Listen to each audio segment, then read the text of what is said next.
Okay, having just finished up the psychoanalytic perspective of personality, thank goodness, we're now going to move past Freud and towards another approach, which you guys have actually already sort of encountered.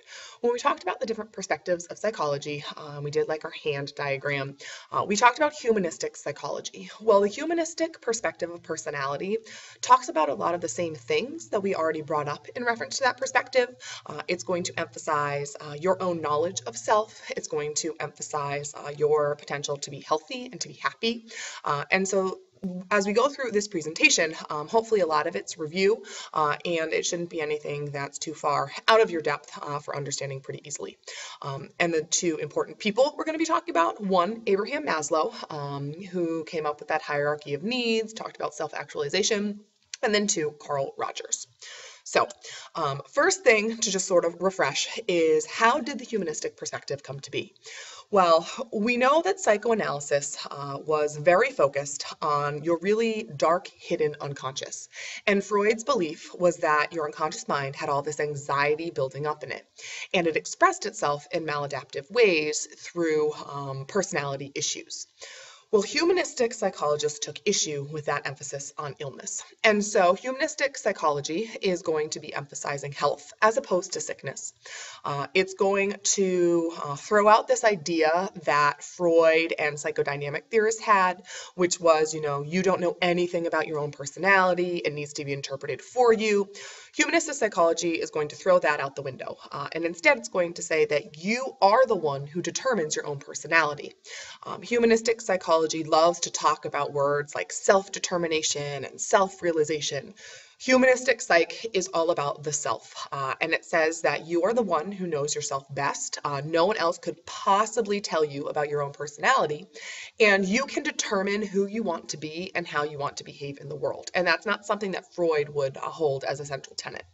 And so this leads us to our last conclusion of humanistic psych in terms of an overview, which is that the way it's going to study people and assess people is it's really not going to assess them at all. Humanistic psychologists would maybe hold interviews or hold conversations and ask people about the personality, but they would never, for example, administer an ink blot test or a TAT because that would be too invasive. Okay, so first big name for humanistic personality theory, Abraham Maslow. His really big finding, and his really big concept or idea, I guess we should call it, is self-actualization. And this is defined as one's motivation to fulfill one's full potential. And Abraham Maslow thought that we were all on a lifelong journey to achieve self-actualization. And he came to this realization, and he came to believe this, based on his study of really healthy, creative people. He studied individuals like Abraham Lincoln and Thomas Jefferson and Eleanor Roosevelt. You could imagine he would study, maybe like a Mother Teresa or a Mahatma Gandhi. He studied people who he really felt had achieved their full potential in the world, that they knew themselves really well, that they accepted they were possibly imperfect beings, but even with that knowledge of flaws and possible weaknesses, they were still open to experiences. They were still open to trying out new things, were more spontaneous in their lives, and they expressed love and care in all that they did. And so through his studies of these types of individuals, he crafted this idea of what it meant to be self-actualized. It meant to achieve the same levels that these individuals achieved by demonstrating these core components to a personality. Now, Carl Rogers is the second most well-known humanistic psychologist. I remember Carl Rogers as a humanistic psychologist because I remember growing up watching Mr. Rogers, the cute little old man who would always wear the cardigans, much like myself. And he was always so loving and caring and expressed empathy in all that he did. And so Mr. Rogers, the television character, he seems like he would be a humanistic psychologist.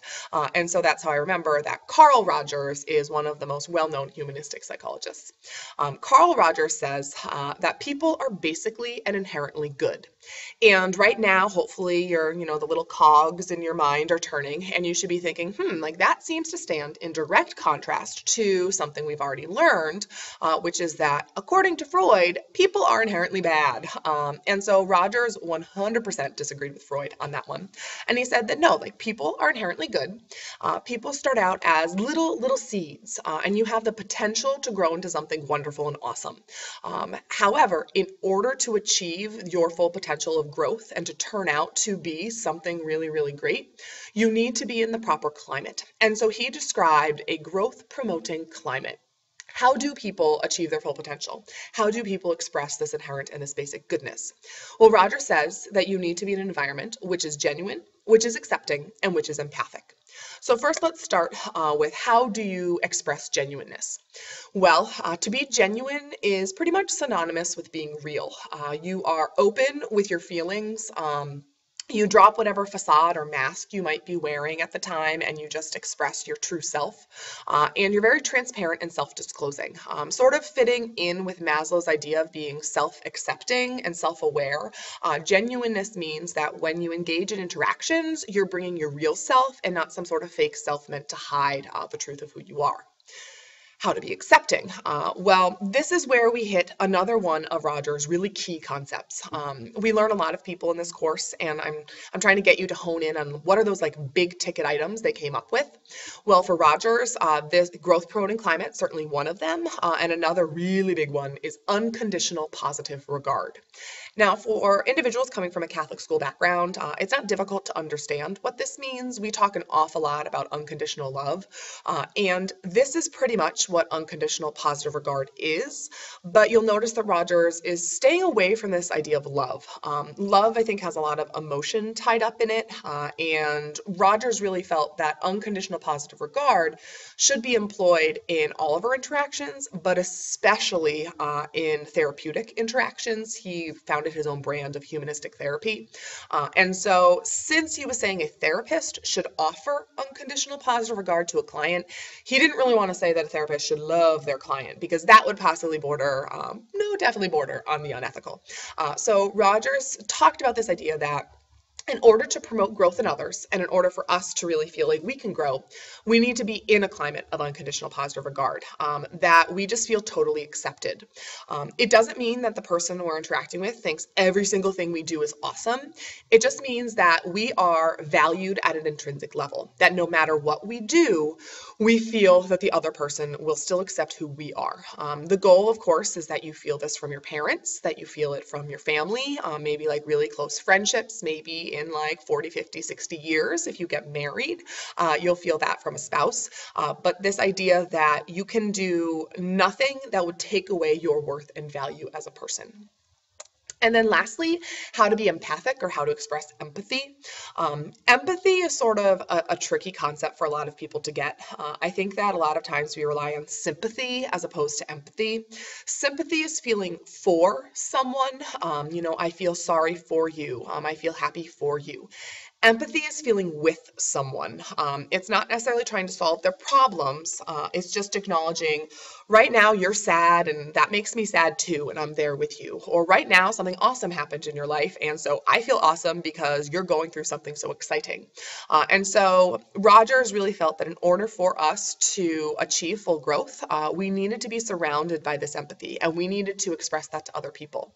We're going to definitely see this being expressed in his brand of therapy towards the end of the year, where he really tries to reflect back to the client what they're telling him. He didn't want to add anything to the therapy situation that the client was bringing to it. Instead, he just wanted to listen because he thought it was really, really rare that we ever listened with real empathy. And you can see he has a quote at the bottom of the screen. Okay, so outside of individual humanistic theorists, Maslow, Rogers, what are some other key ideas for humanistic personality theory? Well, your personality was defined according to your self-concept in humanistic theory. Self-concept is your answer to the question of who am I? We sort of went over this way back when we did development. And there are a whole host of answers you can come up with to this question. And according to humanistic theory, all of those are totally fine, and that is your personality because you define yourself according to humanistic psych. Um, Maslow, Rogers, a couple of other individuals said that this was the central feature of your personality, and that ultimately, if you have a positive self-concept, if your answer to the question of who am I is, I'm pretty awesome. I have some flaws maybe, but for the most part, I'm pretty good.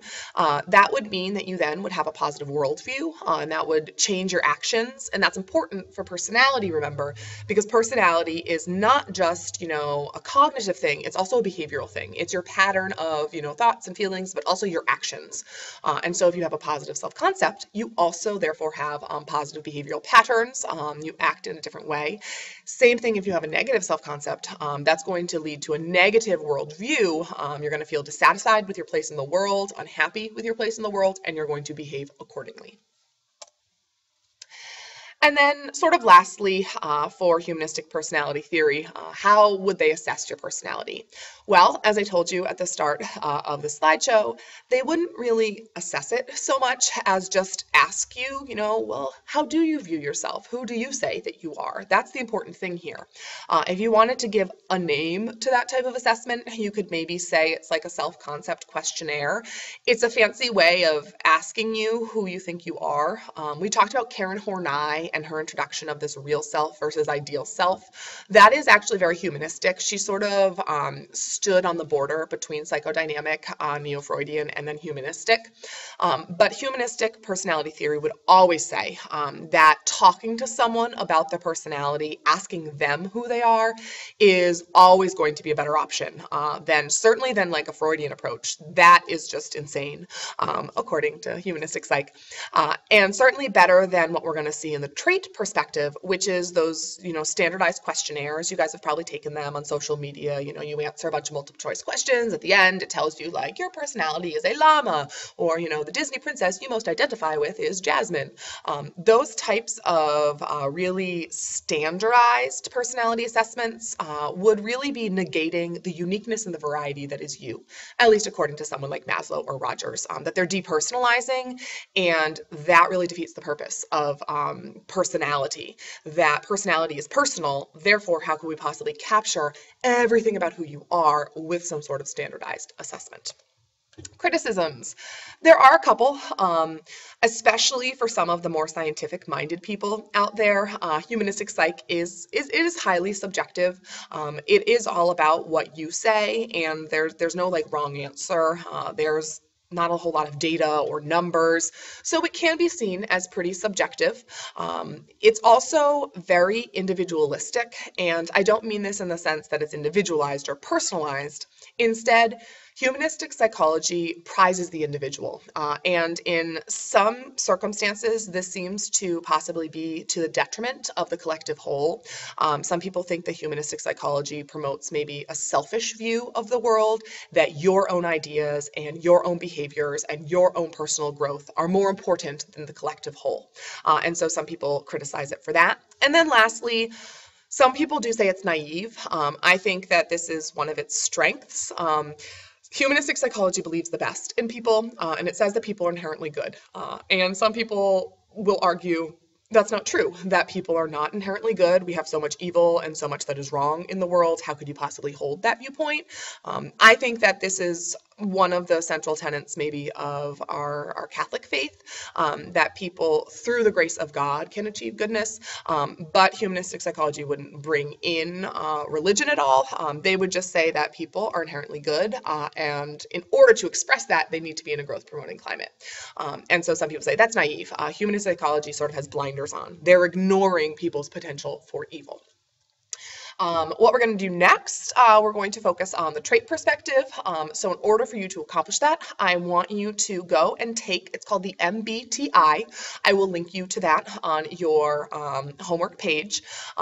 If you don't want to go find the link, you can just Google it. If you just type in MBTI, there should be a link, one of the top ones, it's from Human Metrics. Take that, have your result, just like screenshot your result, bring it in so we can start talking about what the trait perspective of psychology is all about.